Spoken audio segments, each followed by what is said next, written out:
અંબરીશ જ્યારે પોતાનું રાજ્ય છોડી અને વનમાં જાય ત્યારે આ કથા એવું કહે છે કે એ સમયે ભગવાનનું સુદર્શન ચક્ર અંબરીશના રાજ્યની રક્ષા કરે છે.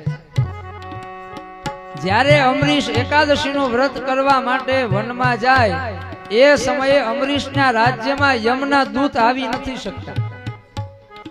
અંબરીશના રાજ્યની રક્ષા ભગવાનનું સુદર્શન ચક્ર કરે છે. કોઈ પ્રકારની આપત્તિ વિપત્તિ એના રાજ્યમાં આવી નથી શકતી. કથા કહે છે કે તમે ભગવાન તરફ એક ડગલું ચાલો, ભગવાન તમારી સામે 1000 ડગલા ચાલે છે. જે ભગવાનનું વ્રત કરે, મહિનામાં માત્ર એક એકાદશીનું વ્રત